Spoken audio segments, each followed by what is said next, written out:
Okay, get this. What if the snack you ate this morning could help build a sustainable community? I know it sounds kind of out there, but that is the core promise of the GENII Ecosystem. It's a plan that literally aims to turn our everyday purchases into a real stake in our collective future. Let's dive in and see how on earth it's supposed to work. All right, so here's our roadmap. First, we're going to look at the problems GEMINI is trying to solve. Then we'll get into the new economic engine they've designed to fix it. After that, we'll see the whole thing in action, the flywheel as they call it. We'll also meet the AI that's supposed to keep it all honest. And finally, we'll walk through the seriously ambitious global plan to bring this whole vision to life. So before we can really appreciate the solution, we have to get a handle on the problem they're targeting.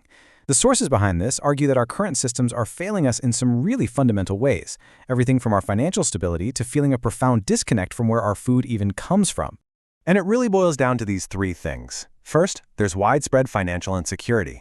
Then, there's a lack of access to truly healthy, transparently sourced food. And maybe the biggest one is this growing feeling that our money just disappears. It vanishes into these huge, faceless corporations.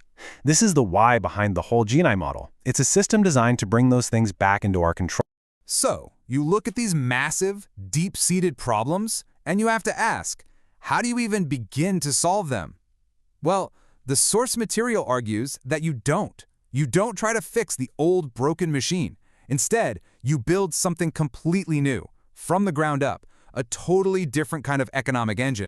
And here it is. This image really gets to the core of it. See, instead of our economy being a one-way street where your money goes in one end and disappears out the other, GENI proposes a closed loop. Your spending is captured inside the system and used to buy tangible assets like land, which in turn generate even more value for everyone involved.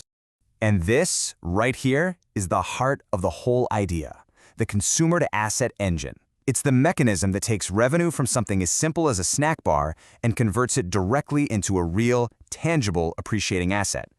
I mean, if this works, it's a potential game changer. And this comparison just makes it crystal clear.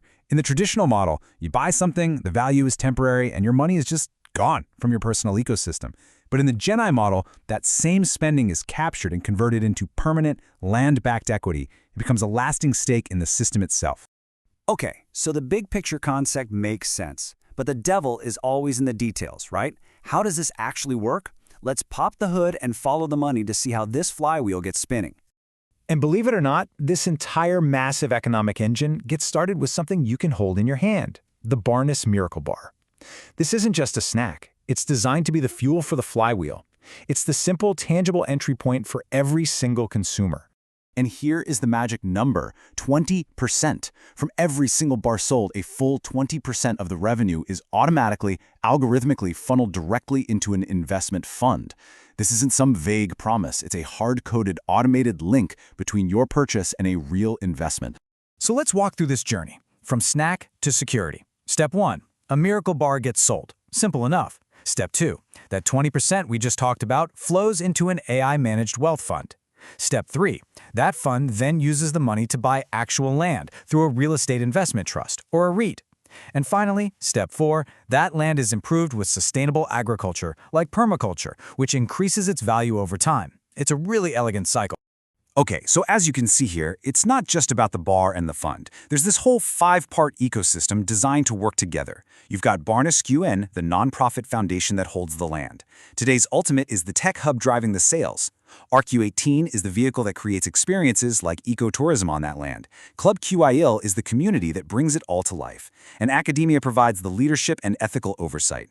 Each piece reinforces the others, creating a truly self-sustaining system. Now, with so many moving parts, money, land, communities, you have to wonder, how do you keep it all on track? How do you keep it honest? Well, the sources propose an AI that acts as the system's conscience, an ethical guardian making sure every single decision aligns with the core mission. And that AI is called GENII. It stands for Generative Intentional Intelligence. The best way to think of it is as a do-no-harm central nervous system for the whole ecosystem. It uses predictive algorithms to optimize everything, from logistics to investments, all while being bound by a very strict ethical code. So what keeps this AI in check? It runs on these 3 simple but incredibly powerful rules. They call it the KEPA safety protocol. Rule 1, do no harm. That is the absolute non-negotiable filter. Rule 2, do good. Every action has to add real, tangible value. And Rule 3, ask if unsure. If there's any ambiguity at all, the AI has to stop and defer to human judgment. And I gotta say, the source material has this fantastic analogy for it that just makes it click. Think of the rules like the flight controls on a plane. Do no harm is the floor. It prevents you from crashing. Do good is the engine. It provides the thrust to move forward. And ask if unsure is the navigation system. It helps you find your way when things get foggy. It's a brilliant way to think about ethical AI.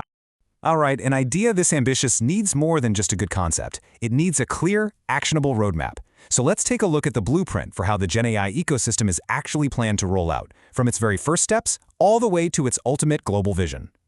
So the whole plan unfolds in 4 clear phases. Phase 1 is already kicking off in Canada, and it's all about building that initial financial and land asset base. Phase 2 expands to the UAE to set up the global financial plumbing and line up manufacturing partners. Phase 3 is where they hit the accelerator, scaling up to produce 2 million meals a day. And finally, Phase 4 is the culmination, launching those incredible ecotourism sanctuaries they call kill zones. And just to be clear, this isn't some far-off dream on a PowerPoint slide. It's actually in motion. Phase 1 in Canada is focused on securing that initial capital and buying the first properties, while Phase 2 in the UAE is happening in parallel, building out the financial tech and vetting the factories that can handle this massive scale. And this is what it's all for. This is the end game. It's not just about building wealth on a spreadsheet.